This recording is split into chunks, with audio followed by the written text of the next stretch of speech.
নম্বর 12 চলে আসছে শিপইয়ার্ডের সেই পুরনো ব্রিজটা। আমি শিওর তোমরা অনেকে এই ব্রিজটাকে দেখে থাকবে না, বাট এখনো তোমরা যদি কোনো পুরনো লাইভ স্ট্রিমে গিয়ে এটাকে খোঁজার চেষ্টা করো তাহলে এর দেখা পেতেই পারো। যেখানে ব্রিজটা মাঝখান দিয়ে টোটালি ভাঙা ছিল, যার একটা সাইডে জল ছিল, অন্য সাইডে জল ছিল না। বাট এটা এখনো মিস্ট্রি যে ব্রিজের মাঝখানে জ্বালা দেওয়া সত্ত্বেও জল এই পারের উপর কেন হতে পারতো না। এই ব্রিজটা আমরা যেখান দিয়ে সেখান দিয়ে চাপতে পারতাম, যার কারণেই এখানে র্যাঙ্ক পুশটাও সেই প্রচন্ড পরিমাণে হতো, যাকে ফাইনালি একটা টাইমে গাড়িনা এটাকেও রিমুভ করে দেয়। আফটার দ্যাট নম্বর 11 চলে আসে আমাদের পুরনো অ্যাডাম। তোমরা অনেকে হয়তো বলবে অ্যাডাম হারিয়েছে কোথায়, অ্যাডাম তো এখনো পর্যন্ত গেমের মধ্যে আছে। But for your kind information, ওটা অ্যাডাম না, ওর নাম হলো প্রেমিস। আর ওর বউ যেটা ছিল ইভি, সেটাকেও পাল্টে নুল্লা করে দিয়েছে। আর ঠিক করে দেখলে বুঝতে পারবে ওদের চেহারাও আর আগের মতো নেই, ওদের চেহারাটাও পাল্টে দিয়েছে।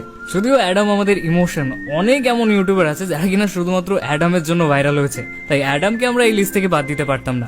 আফটার দ্যাট নম্বর 10 চলে আসে রিভার সাইড। অ্যাকচুয়ালি আমাদের ওল্ড রিভার সাইড, যেখানে থাকার মধ্যে ছিল শুধুমাত্র একমাত্র দিস অনলি রুফ, যেটা পপুলার ছিল ফ্যাক্টরির মতো ফিস্ট ফাইট করার জন্য। বাট এখন এই জায়গাটাকে চেঞ্জ করে এর পুরো ভিউটাই পাল্টে দেওয়া হয়েছে। ওকে, তো এরপর নম্বর 10 চলে আসে ওয়েস্ট আপগ্রেডার, যেটার কাজ ছিল ওয়েস্ট এবং হেলমেটকে এক লেভেল করে আপগ্রেড করে দেওয়া। অর্থাৎ তোমার কাছে যদি 2 লেভেলের ভেস্ট এবং হেলমেট থাকে, তাহলে এটা সেটাকে আপগ্রেড করে 3 লেভেলের ভেস্ট এবং হেলমেটে পরিণত করে দেবে। এরপর গেমের মধ্যে অনেক রকমের চেঞ্জেস আসার ফলে গাড়িনা এটাকে রিমুভ করে দেয়। এরপর নম্বর 9 চলে আসে হ্যান্ড ক্যানন, যেটা অনেকটাই মিনি লঞ্চারের মতো। বাট এই দুটির মধ্যে ডিফারেন্সটা জাস্ট এইটাই যে মিনি লঞ্চার সোজা যায় আর হ্যান্ড ক্যানন একটু অ্যাঙ্গেলে বেঁকে যায়। তোমরা বলতে পারো এটা অনেকটা লঞ্চারেরই একটা লাইট ভার্সন ছিল। জানি না গাড়িনার এতে কি প্রবলেম ছিল, গাড়িনা এটাকে রিমুভ করে দেয়। নম্বর 10 চলে আসে ওল্ড স্নাইপার টাওয়ার।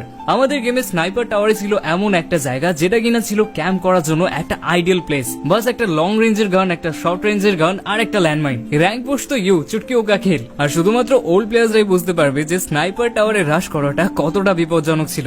বাট আপডেটের পর গাড়িনা এটাকে লিটারালি ল্যাংটা করে ছেড়ে দিয়েছে। এনে বসলে এই দিক ওই দিক সেই দিক চারিদিক দিয়ে গুলি লাগে, কি বলবা ভাই। আর এদিকে নম্বর 6 চলে আসছে লবি। ভাই লবির উপরে ভিডিও বানানো শুরু করলে একটা আলাদা ডেডিকেটেড ভিডিও হয়ে যাবে। আমরা যে কত ভালো ভালো লবি হারিয়েছি, কত ভালো ভালো ইমোশনস হারিয়েছি, সেটা শুধুমাত্র ওল্ড প্লেয়ার্সরাই বুঝবে। আর যদি বলো এখনকার লবির কথা, আমার তো মনেও নাই লাস্ট লবি কবে এসেছিল। মনে হয় 1-1.5 বছর ধরে এই একই লবিতে খেলছি আমরা, বাদই দাও। এদিকে নম্বর 5 চলে আসছে ইলেকট্রিক সাববোর্ড। এই জিনিসটাও অনেকে জানবে না যে আগে আমাদের র্যাঙ্ক ম্যাচের মধ্যেও ইলেকট্রিক সাববোর্ড ইউজ করা যেত। এটা আমাদেরকে অনেক হেল্প করতো যখন আমাদেরকে এমার্জেন্সি জোনের মধ্যে যেতে হতো। এছাড়াও এই সার্ফবোর্ড দিয়ে আমরা অনেক রকমের গ্লিচেস কে ইউজ করতাম। বাট আনফরচুনেটলি গাড়িনা এটাকে রিমুভ করে দেয়। ওকে।